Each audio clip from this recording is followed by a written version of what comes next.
Okay, we should get started. Good evening, everybody. After a long day of discussions, debates, we are now at the point of the second keynote address. Again, the keynote addresses are hybrid. So we have some members joining us on Zoom. So those of you who are waiting on Zoom, thank you very much. The second keynote address is about a very important developing phase in Chinese academia, the emphasis on area studies. And the person talking about that is a good friend of mine, Professor Liang Yongjia, whom I know since he was in Singapore at the Asia Research Institute. He is now one of the leading anthropologists in China.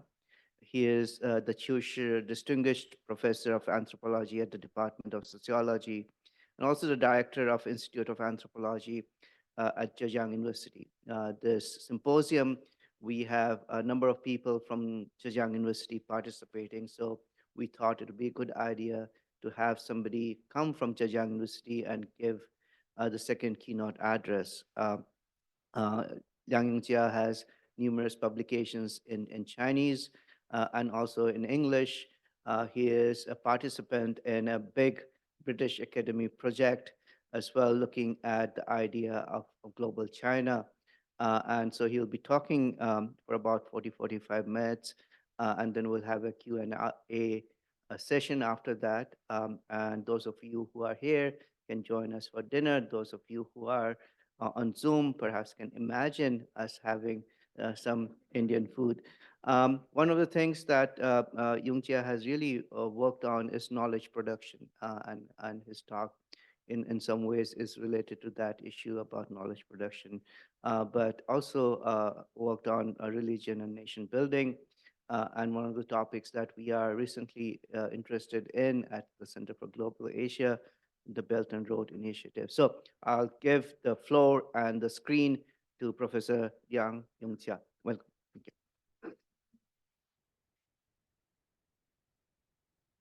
Thank you. Thank you, Tencent. It's really an honor and privilege to be here. Tencent is my old friend, as I said. I learned a lot from him. I remember that we read books together about Ibn Battuta. And the book started from Hangzhou, and we end up in Hangzhou. So this is really a kind of a coincidence, but very happy. So now we are so close. So I'm expecting that there's a lot of work could be done between us and between the two institutes. So NYU Shanghai is a legend to me, actually. This is my first time here. And I have colleagues and also the people that don't know, but I read that book. I really want to come here in the morning, but I have to teach in the morning. So we take a taxi right after the class and come here just now. So I'm really looking forward to the discussion. I see the abstract and titles are very intriguing, and I'm looking forward also learning from you. Okay, so Tencent, he gave me the topic on area studies, but I'm a kind of an independent scholar who is interested in area studies. I'm not affiliated in any kind of institute, but I'm always interested in it. I'm interested in it because I have my own concern about the knowledge production from China. So I have a number of Chinese papers, and one of them is English. So I try to write something that probably in the process is a draft. So I read it out, and probably you can give me some constructive and mildly critical suggestions for me to improve. Okay, so yes. So Chinese area studies, actually it's officially designated as the region and the country studies, 区域国别学, right? And granted tier 1 discipline and status in the MOE official classification. So this signifies the transformation from a field focused on gathering information beyond China to an independent discipline that should develop its unique methodology and even epistemology, capable of exploring what other disciplines cannot. However, there remains a belief that area studies must retain its interdisciplinary nature due to the multitude and heterogeneity of the data. For this, I offer my disagreement. So the scale and depth China knows about the world is fragmented, not surpassing other tier one disciplines like Chinese history on the one hand, and lag behind in many important fields, such as the empirical studies on the Belt and Road Initiative around the world, compared with our international peers who have conducted actual fieldwork. The key question is not the volume or nature about Chinese area studies, but this: do we have a new way to look at the world? So in this talk, I propose Sinic Perspectivism, or 以中示外, literally means interpreting the foreign with ancient Chinese thought to examine non-Chinese societies through the lens of Chinese thought by engaging in debates with the existing interpretations on specific works of area studies. And by doing so, to explore an epistemology that acknowledges multi-universal epistemes in a world of diverse global cultural systems. All cultural spheres have the potential to produce their own area studies, which should interpret data through their own civilizational perspectives, rather than the negative practice of provincializing Europe or unmasking Orientalism. In what sense non-Western scholars are post-colonial or decolonial when we interpret our home countries with the thought of Foucault, Gramsci, Hobsbawm, or Nietzsche, Hegel, while ignoring our hometown fellow predecessors like Nagarjuna, Al-Farabi, or Wang Yangming? So can these predecessors enable us to look beyond our home countries and build global theories? I see the emerging Chinese area studies as the supply of special knowledge, as well as an opportunity to rethink knowledge production as a whole. So let me be clear at outside. I am not suggesting a sweeping paradigm to invalidate or replace the existing one, but to add insights that might be complementary to the most rigorous system of knowledge production called modern social science. If the empirical world is infinitely complex, a social scientific study beyond what I call Greco-Roman episteme would allow productive conversations with existing interpretations. This also may be an opportunity to produce different kinds of knowledge that is once specific and universal. So what is Sinic Perspectivism? Sinic Perspectivism, simply put, it proposed to use original ideas of Chinese civilization to interpret the life world beyond China.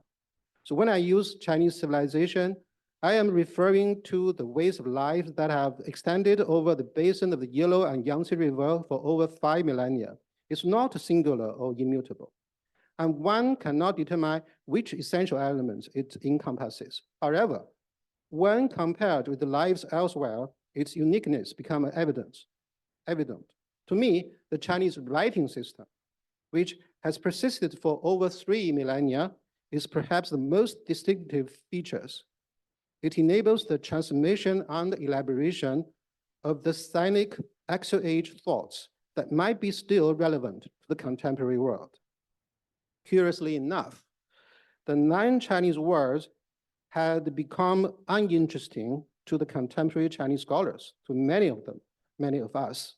So in China, empirical studies of the world beyond China, as long as it's not about Europe or America, are often considered as inferior knowledge compared with the textual, statistical, or empirical studies of China itself. Despite the widespread of the Chinese diaspora, who might exceed the scale of any contemporary nation, few Chinese scholars seriously study what I call non-Chinese, non-Western worlds, 非中非西. Not to say specialization in area studies such as caste, Kula, Sharia, humanitarian aids, Islamic banking, or apartheid. For any given country in Asia, Africa, or South America, we have only a handful of experts who ever conducted fieldwork in vernacular languages over there. Chinese scholars, home or abroad, tend to establish themselves as China experts. China has very few scholars who know India to the depth similar to the depth that Tencent knows about China. So as I will argue, specialization in non-Chinese, non-Western words is not just crucial to Chinese area studies, but also essential to restructuring Chinese social science in general. Why multi-universal epistemes? Let's see how a theory is produced.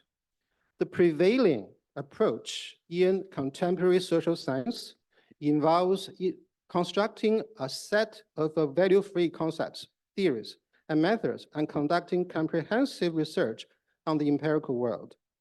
Looking for an exceptional case, particularly in one's home country, becomes the game in town. For China in particular, many assert that since the Chinese world overflows any Western theory, so there is a need to start from scratch to create China's own theories. The flaw of this third world exceptionalism, as Partha Chatterjee puts it, lies in the fact that almost every third world country has a version of their exceptionalisms.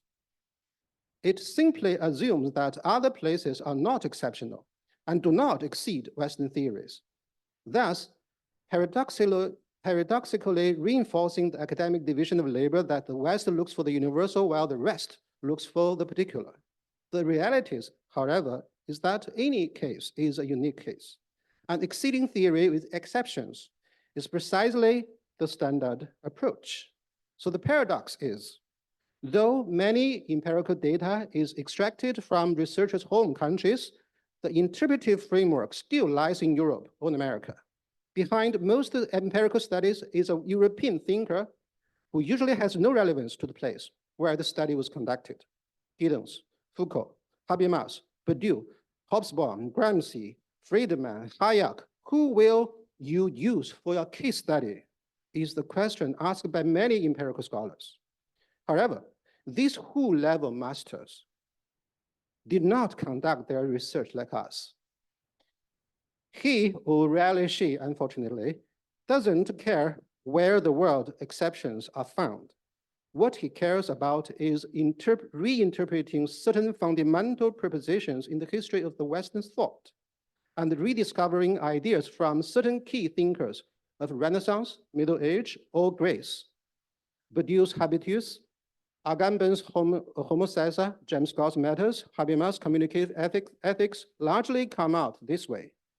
In fact, even if they do empirical research, like Louis Dumont, their goals are not to find exceptions, but to collect data for a book with a title starting with homo, followed by another Latin word, homo moralis, homo academics, homo psychologicus, homo liminalis, homo economics, homo hierarchicus, you name it. With Latin or Greek, the assumption is not about Rome or Athens, but about the entire humanity. A book like this is supposed to become a classic, written for young scholars to look for more exceptions. The consequence of this academic division of labor is equally interesting. No matter how many empirical studies we conduct or how many exceptions we found, we can only claim what they overlook.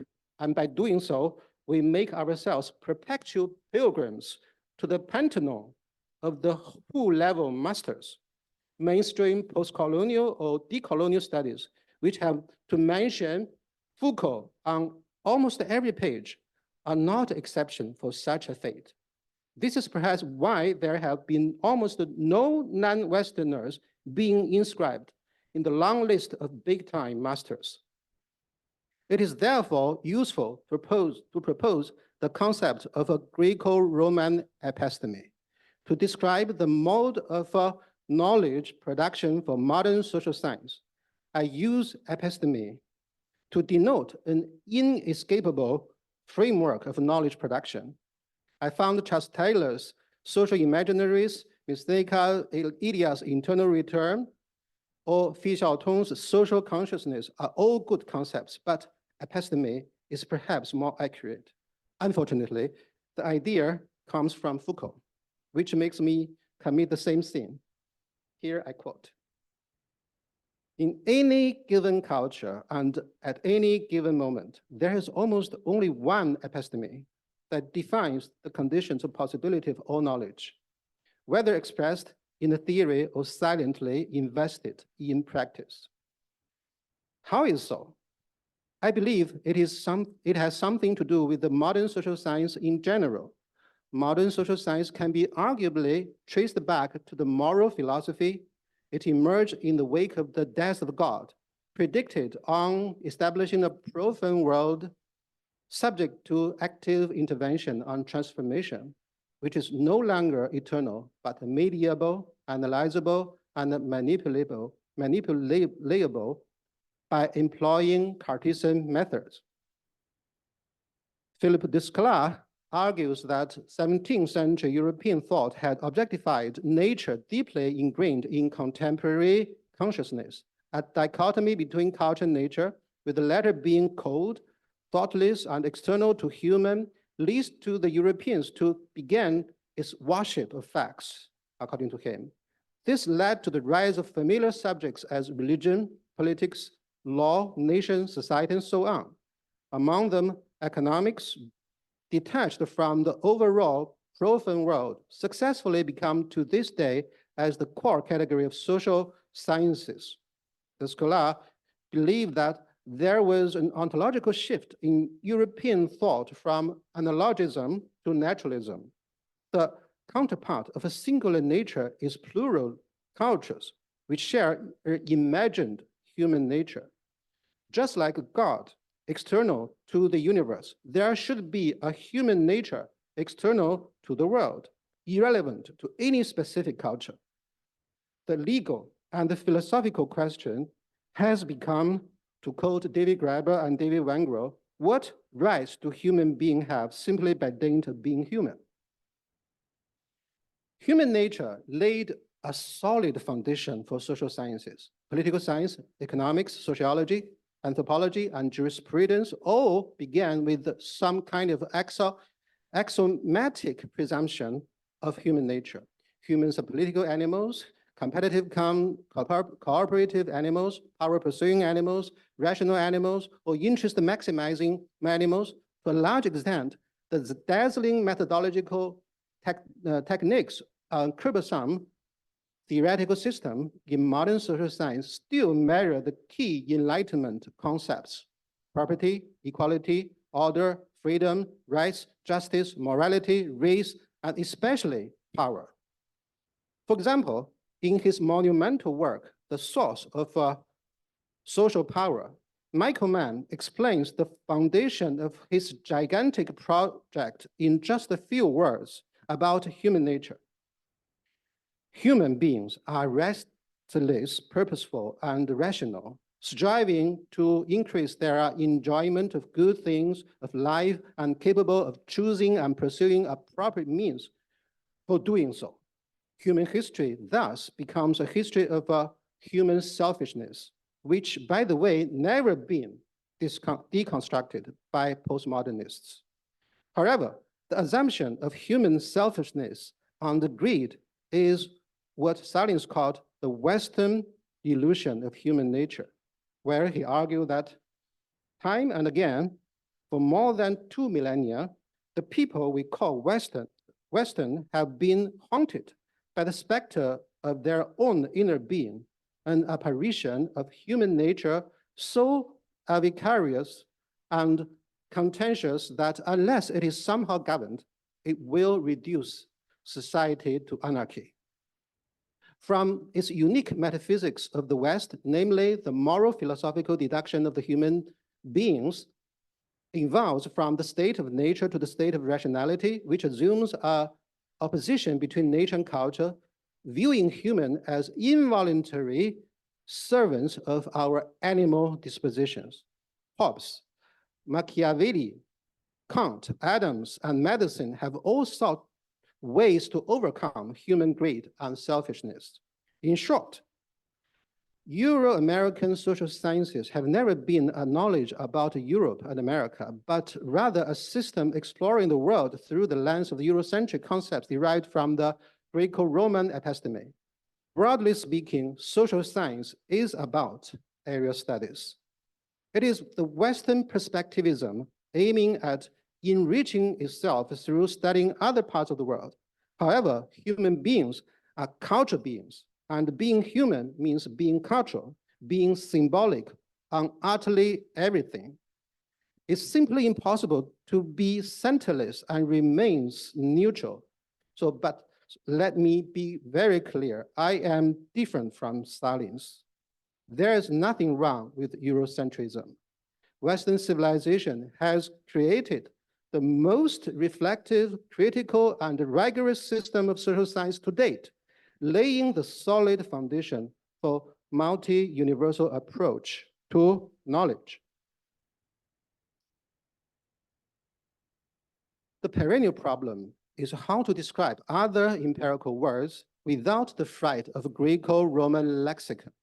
If a theory is culturally rooted, it merits the name by understanding another cultural realm with one's own perspective, as explained by Liang, our colleague, actually our boss.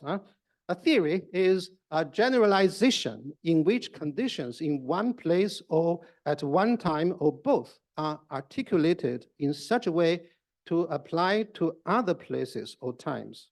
Put it differently, a theory is the deterritorialization of ideas to produce new and broader insights into social and political conditions elsewhere. Therefore, a true theory is not to provincialize Europe or assert exceptionalism of the researcher's home country, but to deterritorialize epistemologically and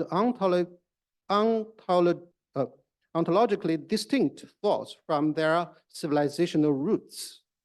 As Uben puts it, all theorizing is an inherently comparative enterprise, an often transformative mediation between familiar and the unfamiliar, and by extension between rootedness and critical distance. While Greco-Roman thoughts are often portrayed as universalist, Indian, Arabic, Chinese, Malay, or Persian thoughts are often seen as reflections on their respective cultures. However, all these ideas hold universalist values as well. Actually, any cultural system is about cosmology with a specific classification that shape the totality of the social world. If our life world can be analyzed through lens of class, gender, inequality, hierarchy, and alienation, it can also be understood through concepts like qi, dharma, hak, ruwai, or hao. These vernacular concepts are not merely indigenous concepts to be bracketed in our books. They have the potential to understand their others as analytical tools. So let me show this example first. This is ruwai. Ruwai is a concept by the Chuang. It's just 800 group people in central Malaysia as Orient Asli, the indigenous people. So their idea is we call radical perspectivism. That means they believe that all beings have their ruwais. So different beings see the world differently. So there are one culture, multi-natures. So to a human, I am chopping bananas, but to the spirits, what he can see is a hedgehog eating potatoes. And the plants also have ruwai. So it thus appears, the plants have the agency to help people by being eaten by people. So ruwai is an idea. This is a concept. Can we understand the world in this world, other world in this concept? How is another concept very important to anthropology. So this is a quotation that is, quoted by Marcel Mauss in his book 1 century ago. 1924. So this is a quotation by a Maori, indigenous person, a very wise person. He said, the how is not the how that blows. Suppose that you possess a certain article and you give that article to me without price. We make no bargain of it. Now I give that article to a third person who, after some time has elapsed, decides to make some return for it. And so he makes me a present of some article. Now, the article that he gives to me is the how of the article I first received from you, and then give to him. The goods that I received for that item, I must hand it over to you. It would be not right for me to keep such goods for myself, whether they be desirable items or otherwise. I must hand it over to you because they are the how of the article you give me. Were I to keep such an equivalent for myself, then some serious evil would befall me or even death. Such is the how of the personal property or the forest how. So this is, we may call an indigenous theory that why you have to return a gift. And this is universal. You can't find a society that's no gift. There's no the obligation of giving, receiving, and returning. So can we understand the world in terms of how? And so for anthropologists, I have many of my colleagues sitting here. So we know that's probably one of the best journals in this world, anthropological world, is named How, right? How, the Journal of Ethnographic Theory, right? So, so you can call this is a myth, right? This is not true, right? This theory is not the theory. This is a myth, right? And how can you have a right? How, right? But is it? Look at the Trolley dilemma. I think it sounds more like a myth to me than a how or why. Okay, so if we take the perspectivism of different groups of people seriously, so we will find we are living in a world of de facto multi-universal epistemes. So perspectivism is therefore not academic nationalism, but a call for retrieval of the multi-universal epistemes. It overlays mainstream theories, derives from the Western intellectual tradition, and inviting scholars from other cultural spheres to advance their own perspectivisms in considering cultural phenomena beyond their own cultural spheres. If our empirical reality is immensely intricate, and what we can grasp is just what David Graeber called, at best, 2% of what is happening, then a social scientific exploration outside the scope of the Greco-Roman episteme could foster fruitful dialogue with the prevailing interpretations. Multi-universal episteme may also help to rethink the nature of knowledge. As far as I know, many civilization wisdoms do not separate knowing with doing. A knowledge that is not put into practice is not a knowledge. A concept is not necessarily or even impossibly a neutral descriptive tool, but a suggestion to action. Writing a century earlier, Marcel Granet comments on the Chinese thought as follows: Chinese language does not seem to be organized to express concepts. Instead of abstract signs that can help to specify ideas, ethereal symbols rich in practical suggestions, which instead of a definite meaning have indeterminate efficacy. So this tends to procure a global adherence to thought, a sort of a total conversion of behavior.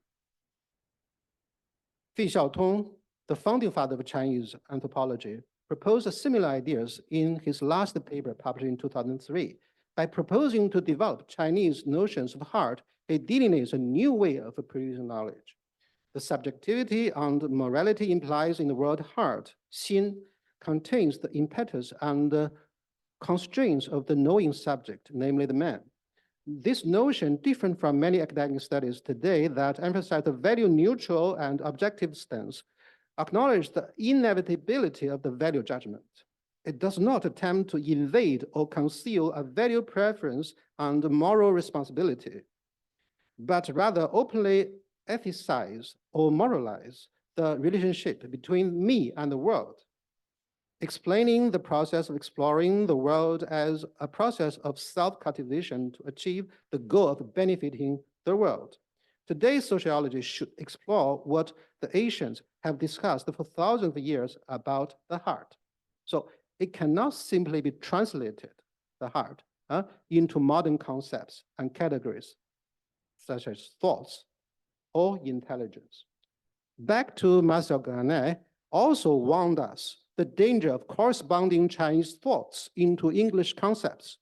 We would expose ourselves to the worst anachronisms if we translate Ren as altruism or Jian'ai as universal love. The sects and the schools of the preaching China have all set out to realize an ordering of human life and activities taken in their totality. That is to say, in the totality of their extensions, not only social, but cosmic. It is not the purpose of my talk to explore which episteme separates knowing and doing for social science. Max Weber, I guess. If perspectivism is inevitable, it follows that a cross-cultural understanding is a matter of translation, cultural translation. I am an anthropologist because this is a discipline that makes tremendous efforts to describe another world with one's own language, because many of us don't believe that reality is a third language, to quote Ernest Gellner. We do not count, but trying to reveal the logical scaffolding of language and implicit meanings of the others. Studying the other always engaged in a kind of implicit comparison between our own and their thoughts. And the picture an anthropologist delivers is not an objective picture in the sense that the subject is absent from it. It is a picture of something seen by someone, said Louis Dumont. In short, Sinic Perspectivism presents a series of viewpoints. The path to innovation in modern social science doesn't lie in meticulous empirical observation, but in revisiting the wisdom of the Greco-Roman episteme with empirical observations. Breakthroughs during the axial age of various civilizations have forged distinct ontological and epistemological propositions. These civilizations have sustained themselves by borrowing from others. Scholars steeped in one civilization cannot seamlessly transit to become the mother tongue scholars in another. Social scientific knowledge so far may have only captured 2% of the reality. The essence of universal theories lies in offering insights transcending geographical boundaries. Modern social science operates within the preset value of interpreting the world through the lens of the West, and has built the most insightful system of knowledge for our world, but is not the only way. It needs complementary perspectives from multi-universal epistemes. These perspectives should not just study their own cultures, but study their others. We have seen from distant practice, politics, economy, law, organization, domination, race, class, gender, and especially power. Can we see something else, such as 儒外, Hao, Dharma, Ren, Li, Qi, Dao? How long do I have? 10 minutes. Okay, I'll try to be brave. So can you do it? Can you do it then? So allow me to share a published paper that was 1 year before that an American anthropologist that it's called Interpreting Kula with the Lao Tzu. So here is my argument. Lao Tzu's idea of esteeming goods, 贵货, or non-accumulation, 不积, And small realms with few people, 小邦寡民, allows us to understand why Kula shells and names are precious but impossible to accumulate, and how societies remain small and peaceful through the Kula exchange and its subtle practice of organization, technologies, and calendars. Through exemplary elders who esteem goods that are hard to accumulate, the Kula operates as a void system, close to the spontaneous order and non-accumulated stage idealized by Laozi.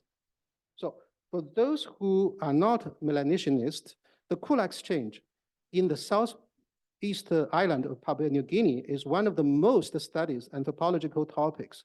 Since Malinovsky's Argonauts of the Western Pacific, published in 1922, the Kula has been central to the 20th century anthropological theories about society, attracting the attention of a legion of top anthropologists. The Kula exchange involves the oppositional flow of the moali made of the single white corners shell and the vagon or solava bagi, so made of strings of ground shell, red shells. Among established partners along a circle of participating islands called the Kula ring. A Kula shell is obtained when a player visits their partner on the one side. It will be held by the obtainer for a certain period and eventually pass along to the next partner on the opposite side. Each act of giving raises expectations and equivalent return of the other kind of the Kula in the future. But actual operations are complicated by the immediate, delayed, or additional returns or negligence. There are approximately 500 Kula shells in total, but only 30 large ones are ranked as the most valuable. Kula shells are precious in ritual and trade, sometimes exchanged for pigs, canoes, and yams, all paid off for long-term services. However, most shells are supposed to be exchanged for their counterparts. Transactions of ranked shells are made between partners of potential partners who strategically give and receive to produce individual names within and beyond their communities. It is an extremely competitive system, since individuals may expand or lose their standing through transactions. So the Kula system declined after the establishment of the direct rule of Australia and Papua New Guinea and the inroads of capitalism, but it remains active today. In some regions, if you ask someone the most important thing of life, the answer is always Kula. Matthew Moss again, he argued that our Kula is exemplified total prestation with a fundamental contractual ethics that collectively expected counter-prestation. It constituted the regime of the contractual law and the system of economic prestations among the various sections and subgroups that make up the so-called primitive societies. To Moss, the Kula was about generosity and tribalism. It was a kind of a grand potlatch instrumental to alliance and competition. Most of the Moss analysis is confirmed by recent Kula anthropologists, but they come up with different interpretations of why Kula runs as it does. To continue the discussion, I want to introduce Laozi, one of the first theoretical elaborations of why society should and could remain small, an issue that I believe underlies the Kula. Different from Moss' project to find a non-alienating system alternative to the distressing capitalist system, Laozi anticipates the Kula, albeit from a different vantage point. Laozi provides a non-evolutionist, non-Greco-Roman perspective to interpret the Kula as a delicate system that operates to avoid stratification, concentration, monopoly, and exhaustion of key resources. It helps us to appreciate how the Kula is intended to prevent society from breaking into irreversible so-called civilizing process, rather than a prototype from which the modern Western evolves. The Kula exists in its own right by demonstrating how the Kula devolves. So, 贵货, esteeming goods, Laozi said, promote not the worthy, then the people will not compete. It's very counterintuitive. Esteem not goods hard to obtain, then the people will not be thieves. display not what is desirable, then the people's heart will not be turbid. For non-accumulation, 不积, among others, Lao Tzu says, the sage does not accumulate. Having done all for the other, he has yet still more. Having given all to other, he has yet more. So kula, to me, is an esteeming goods for non-accumulation. In the light of the Lao Tzu's idea, the kula appears less as a system of total prestation than a system of equilibrium, which shells and names are constantly accumulated and dispersed. The kula is all about esteeming goods. It hails as valuables, hard to make. Kula size matters, as it does transaction history. They were esteemed into hierarchies. However, esteeming kula paradoxically leads non-accumulation. Neither kula shells nor kula theme can be really accumulated for long and therefore cannot be monopolized. Kula shells must be given up despite the strong desire to retain them. Prolonged possession of famous article requires tactical rejection of the solicitors, sweetening shells of a lesser value, sometimes inviting sorcery attacks from jealous neighbors.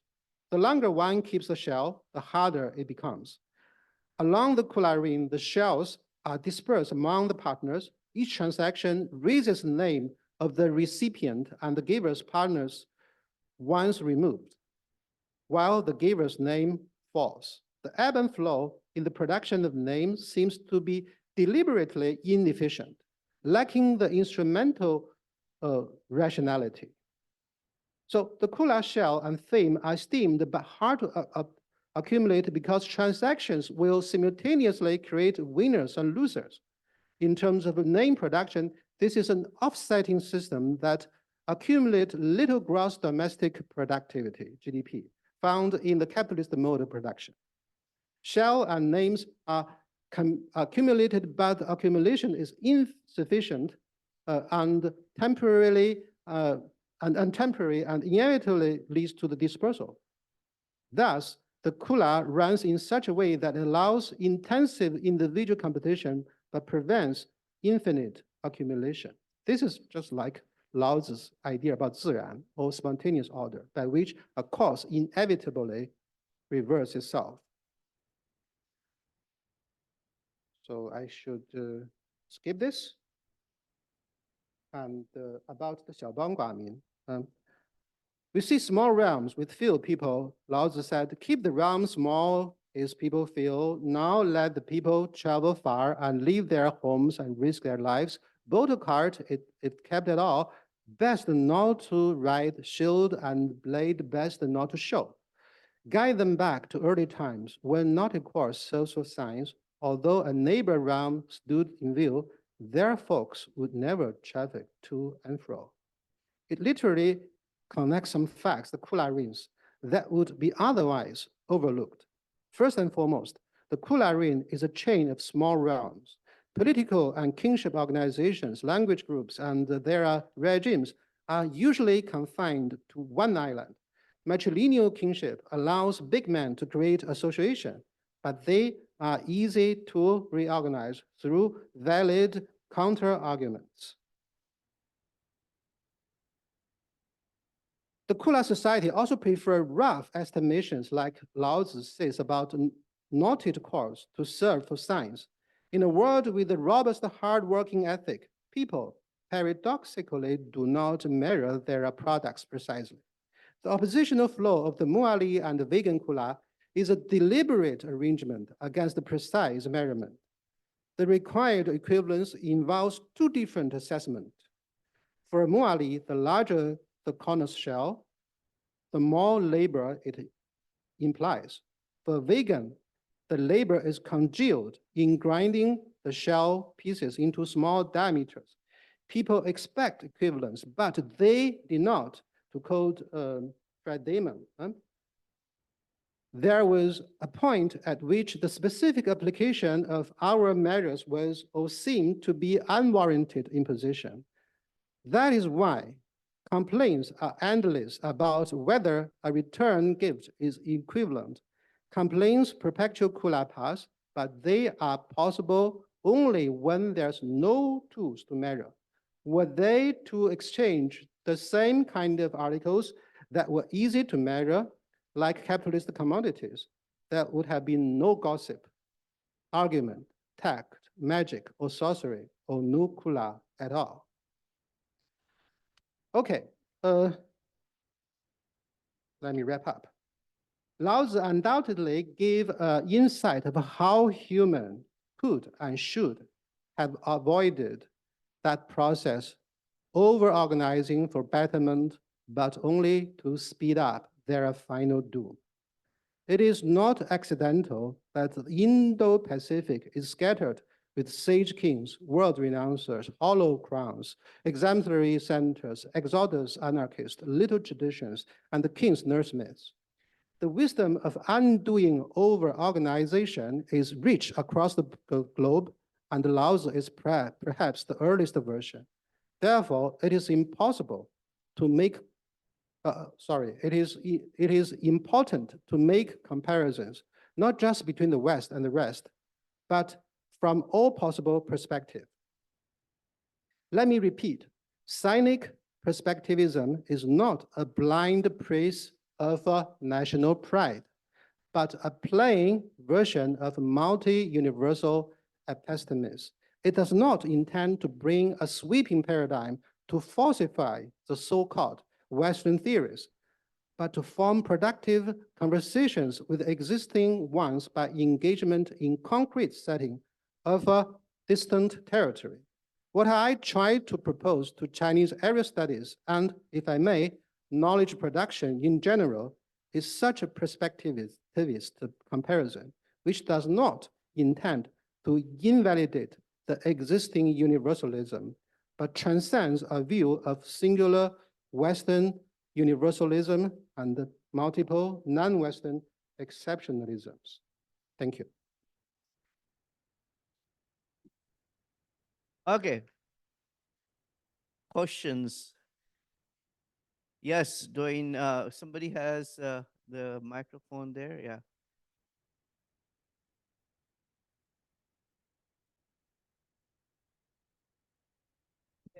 Back. That was, for me, exceptionally cogent. I really appreciate the framing. I agree with a lot of it. It reminds me of some of the Latin Americanist theorists who are arguing that we have to think about indigenous knowledges in order to understand not just the history of indigeneity in Latin America, but also to apply those concepts to to modernity writ large globally. I have always advocated using the chapters in Hind Swaraj about lawyers, doctors, and railways as not just metaphors for critiques of a certain kind of cumulative capitalist and imperialist logic, but as theoretical concepts. Those chapters are, to me, very much similar to the way that you use Lao Tzu. I do want to ask a question though, because it seems to me like at some point we have to draw distinctions between models, universalizing models that we do want to accept and those that we don't, because there are many universalizing models that are in fact embedded in racism, for instance, in patriarchy, sexism, homophobia, and other kinds of problems, what I would consider problems. And I want to be maybe even more specific as a person from who works on Europe and specifically medieval and early modern Europe.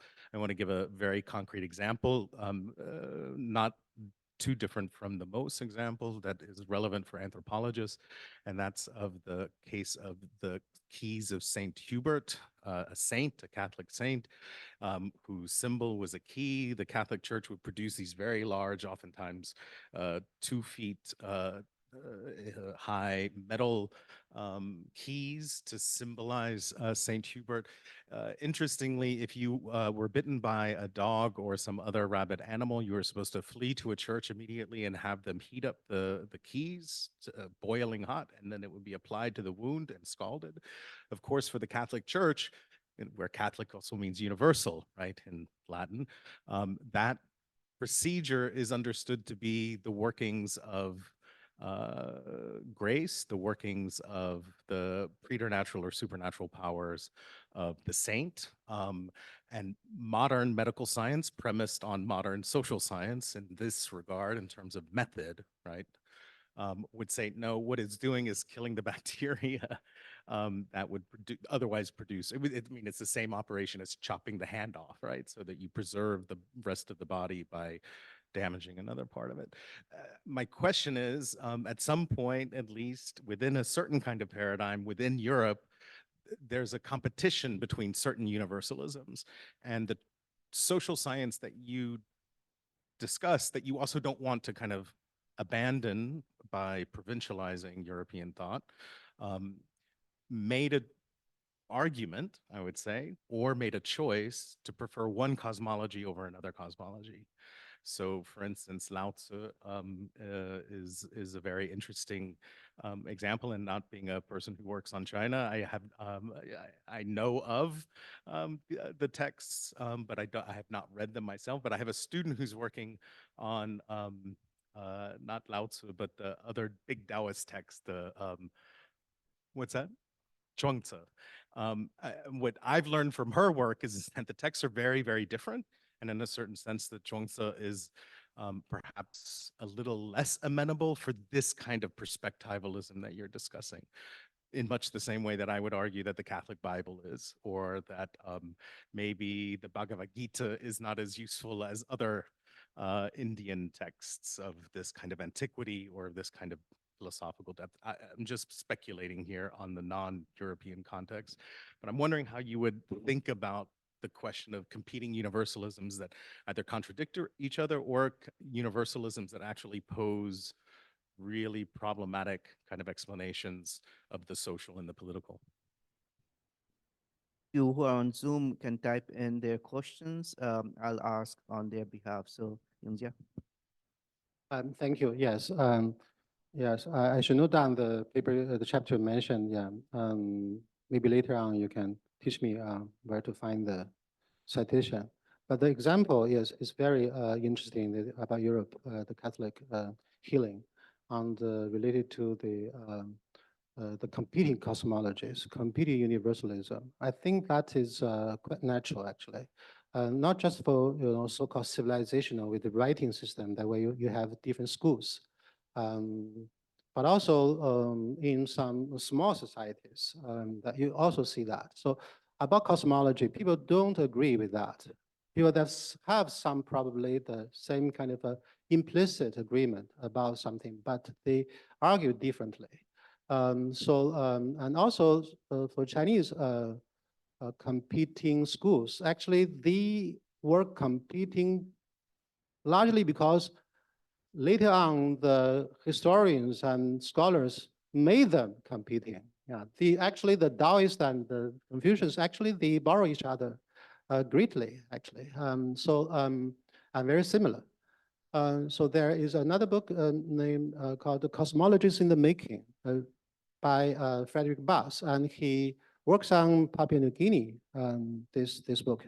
And they say, even a small society, in a small society, there are elite scholars who elaborate and discuss what the cosmos looks like. And there are competing schools, even within a small group. And they construct different cosmologies or different universalisms, trying to mutually intensify each other. I thought they can start a journal, but they didn't. So the thing is that how can we decide which universalism is good? And I think that is what I think anthropology is attractive to me, is that you have to explain the empirical world differently and see something that other concepts cannot. And Europe or America are full of such venues of journals that allow you to discuss on that. This, I think, some decolonialists try to avoid, but I disagree slightly. I think academic system is very mature there, and they allow us to argue for this such kind of studies. Thank you.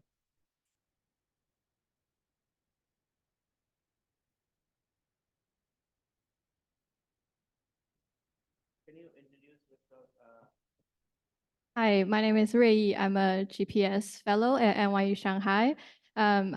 My background is also in anthropology, so I share your ambition for general theory and multiplication of universal epistemes. But I want to push you a little bit on your proposal of Sinic Perspectivism.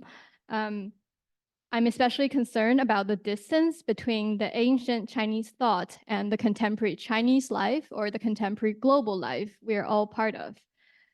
By adopting your proposal, are we simply treating ancient Chinese thoughts as timeless wisdom? By producing Chinese social theories, are we simply polishing another tool for the anthropological toolkit reserved for use in the ivory tower only? Thank you. Okay. Yeah, this is hard to respond. Thank you. Yeah, because you're an anthropologist. Yes, I think I oversimplify a lot by doing this, by applying the pre-Qin Chinese thought to non-Western, non-Chinese contemporary phenomena. But that's a simple application of idea, not necessarily so, I think. In my idea, in my mind, I think we are living in one episteme, which is called XUH breakthrough. Compared with 100,000 years history of Homo sapiens, we are a tiny period of the world. And we really think the world in quite similar ways. In that sense, we can connect our contemporary interpretation to the past, 2,000, 3,000 years ago.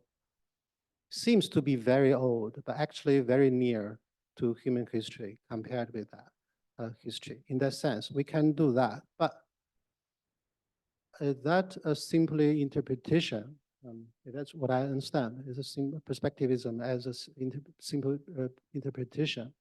Yes, it is just a knowledge. It's not action. And Chinese idea about knowledge is not, it should be a knowledge with action. I don't know how to act in that way. And probably we can work more on that. But I accept your criticism. Thank you.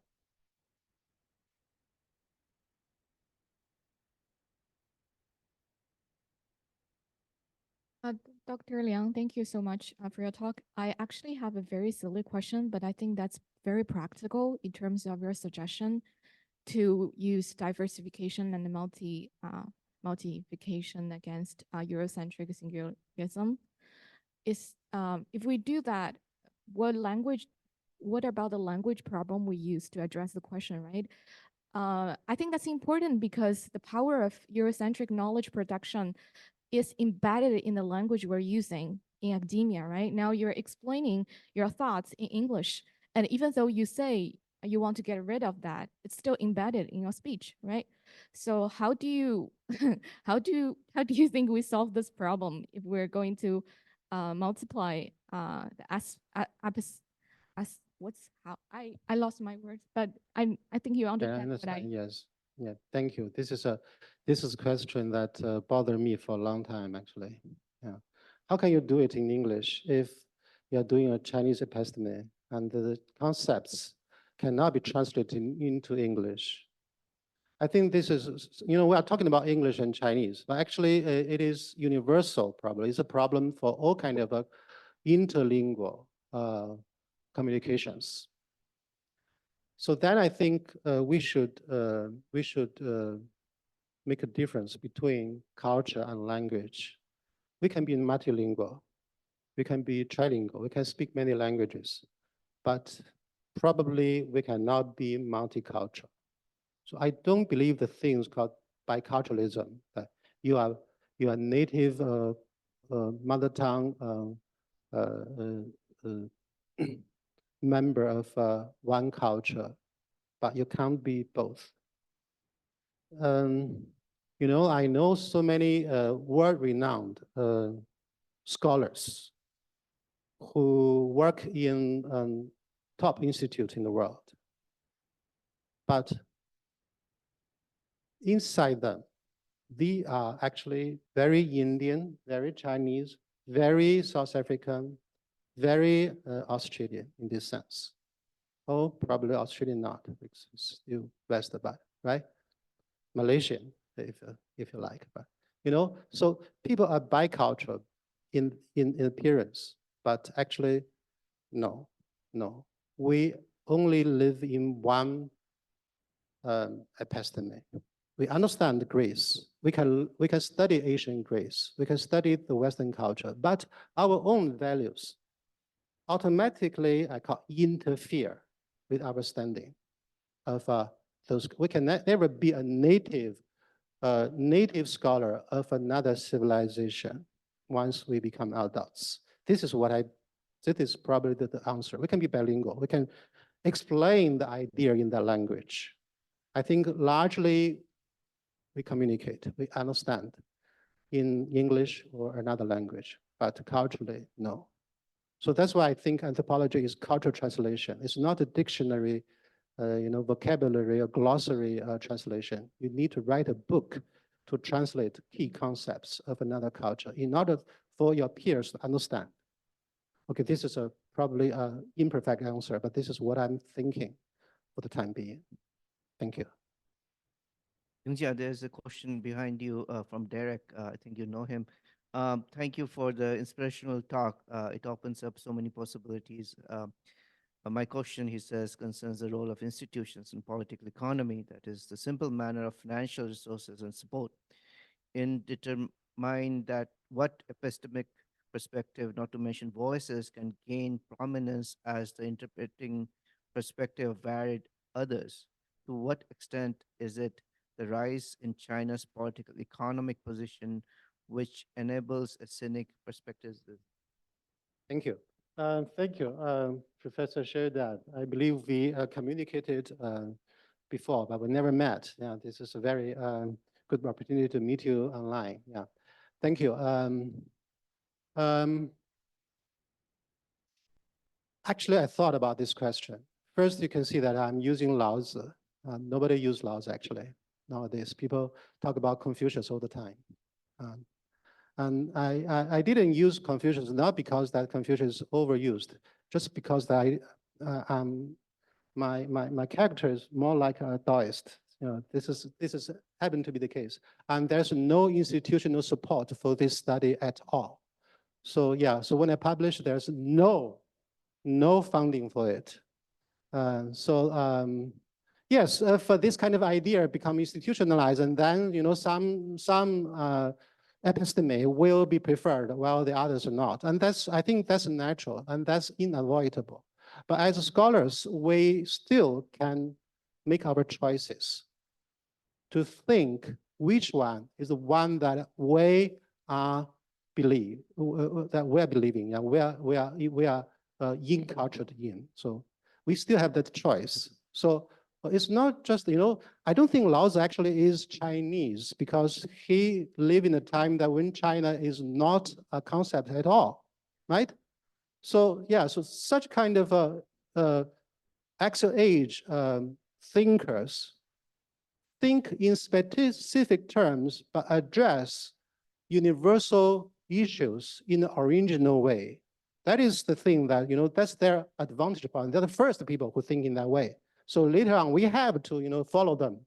And it's hard to transcend them and start from scratch. But anyway, institutional support is not necessarily the condition for doing such research.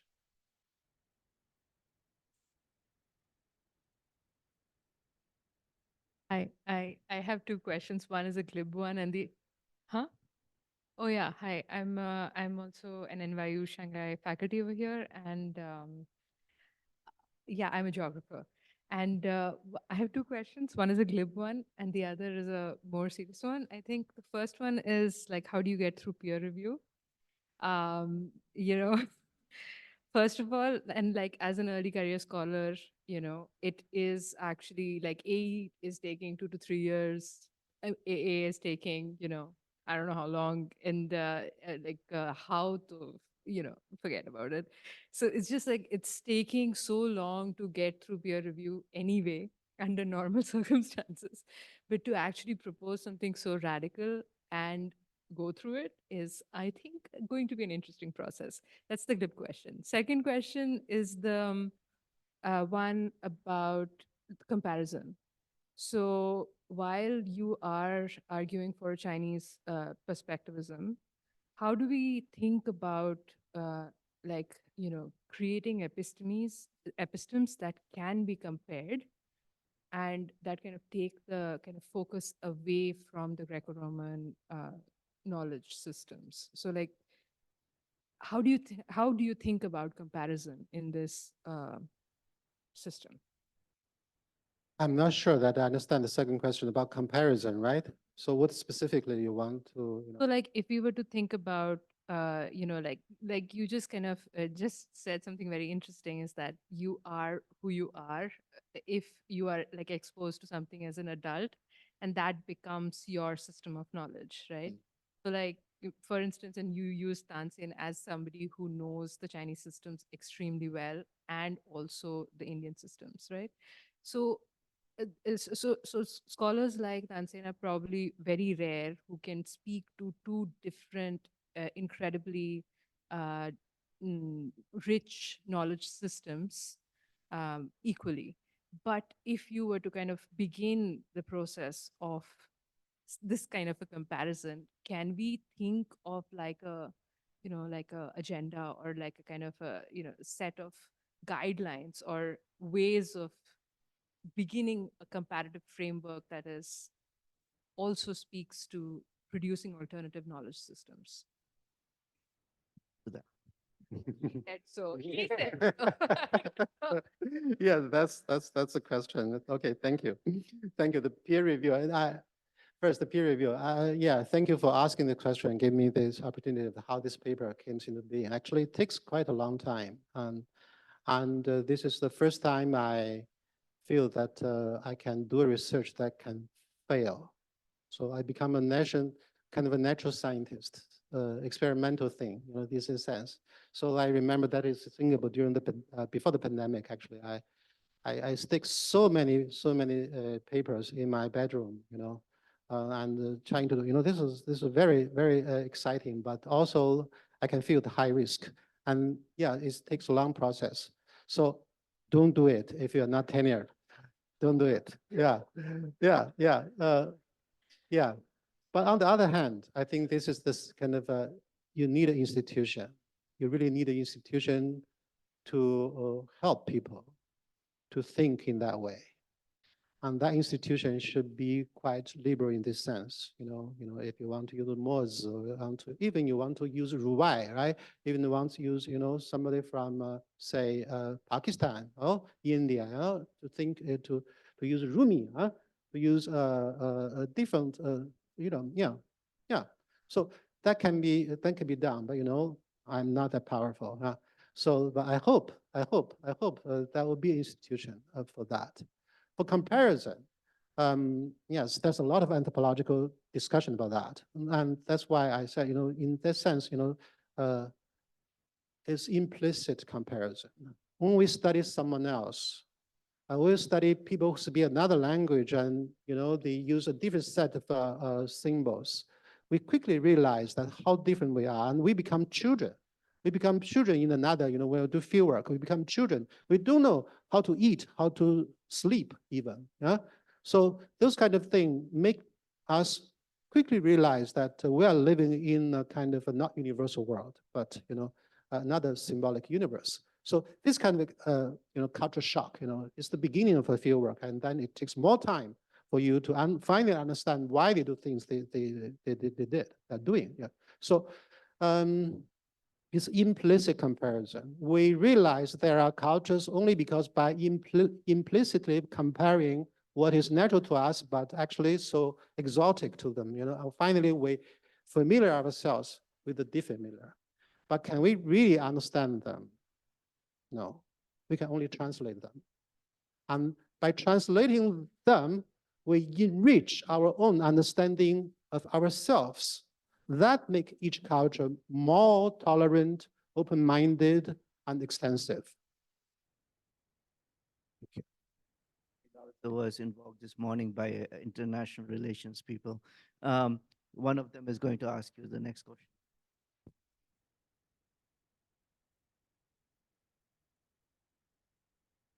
Oh. Yeah. I'm Bahagya. I was not going to mention the phrase international relations, but okay. So I'm a postdoc with the Center for Global Asia. So because I have an international relations background, I'm going to ask you this question. You mentioned in your conclusion the phrase Indo-Pacific over Asia-Pacific. Yeah. I'm curious as to your choice of words coming Okay. from China. Can you explain? Okay, this is something could be controversial, but to make it very plainly, Indo-Pacific is a concept that used by anthropologists for decades. So the international relation people are the later comers. So don't monopolize that word.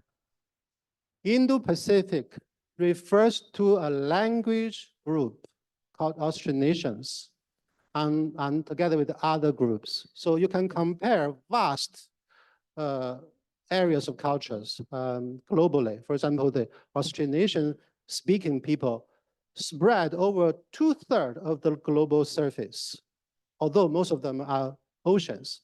But you need a concept like this to understand vast areas. So it's anthropology. Yeah. Okay. I was wondering if it's the political sense or it's No, something. not at all. Great. Thank you. Political. But I wanted to ask you, Yongjia, now that China has emphasized creating area studies programs, what is the thinking behind it? I think it's not anthropological; it's more political. Hmm, yeah. So what is when you did not address this issue about the creation, the funding of so many area studies program, which will not fund this kind of articles as you are asking. So what is the area study in China now? Where do we stand? Okay, thank you. This is something I didn't say because I don't believe I know much. Probably I can share something that is probably so apparent to all of you. But area studies, before it becomes a tier one discipline, in China system, tier one discipline system means a lot, right? It's not that you can start a undergraduate program and you have a lot of fundings, a lot of institutionalization of that with tier one status as an interdisciplinary tier one discipline. Before that, there's already 444 institutes of area studies in China going on. So it's a lot. Now, I think it's probably 1,444. There could be so many area studies. And anyone probably who specialize on non-China would claim to be an area studies. But if you look closely, I must say, the major players of area studies don't really care much about this discipline as area studies. If you're expert of America, for example, you're not very active in this area studies discipline because people pay attention to you. If you specialize, for example, Central Asia, if you specialize on Southeast Asia, right? So you are very, very marginal. So this kind of people who study language, who study world history, and study international relations of small countries, so-called small countries, minor countries, are more interested in area studies. And this is also because of the BRI, because of the Chinese global interest. This is something that I really think it should be addressed. I had the impression for a long time that I said, there's so many Chinese in the world, probably more than any country. The spread, distribution of Chinese population around the Chinese diaspora in the world is probably larger than any country, India or America, larger than that. And there are growing interest in Africa, in other parts of Asia or Latin America. but the Chinese social science and humanities as a whole do not have this kind of interest. You know, knowledge about contemporary Pakistan, for example, contemporary Sri Lanka or Yemen can never imagine they can be mainstream. They don't have much, say to the knowledge production in China. This is something that I think should be addressed. Any final follow-up? No, I just want to kind of like, because area studies in the US is now, on the like decline, like serious decline. If I'm, if I may be, I may be wrong, but like Washington Press closed the South Asian Studies series entirely, right? So, and I think one of the reasons why that happened in the US was because of the moment the area studies actually hit the, the bigger universities where there was a lot of intellectual discussion about the kind of, epistemological and ontological questions, then automatically it evolved into subaltern studies, it evolved into post-colonial studies, and then we kind of have something completely different now. So, so I would like to hear what you think the kind of future of this form of area studies and Chinese area studies would be if it were to take in China. I'm very cautious about the future, about this discipline. That's I attend some conferences, and there are people who talk about we discuss too much about how to build the discipline, what is epistemology and what is the theory. We have to do concrete work. I don't see much. I don't see much concrete work. Sending young scholars to another country, living there, learn the local language and hang out with the people. You don't have probably, I mean, exaggerate, in a single country, any single country that is not European America, you don't have more than 10 Chinese scholars who speak vernacular language and living there more than 1 year. You don't have more than 10 probably. Yeah. So that's a huge lack of that. So it's too early to say what it look like, but it won't be subaltern. It won't be subaltern. It won't be post-colonial. I mean, conventional colonial, post-colonial, decolonial, or subaltern studies, I think they have their own problems. They focus on their own country too much. It seems that only their country and Europe matters. It's very different. I believe that in the, before the World War II, the Asians look at each other very closely. The Indian scholars discuss about the future of India, referencing China, Japan, and they visit those places. And this is the case also for the Chinese scholars, Vietnamese scholars, Malay scholars. The intellectuals have this kind of Asian imagination and very close interactions, but no longer. We have to speak English, for example. Right? We have to read Michel Foucault, Gramsci, Hobsbawm. They are the grandmasters, right? Yeah, yeah. So this is my impression. Thank you. On that pessimistic note, we thank Yongjia for coming to NYU Shanghai and giving this very provocative, very insightful keynote address. So please join me in thanking Yongjia one more time. Thank you. Thank you. Thank you. And those of you who are online, thank you for joining us as well. Somebody is raising hand. You can clap, not raise hand.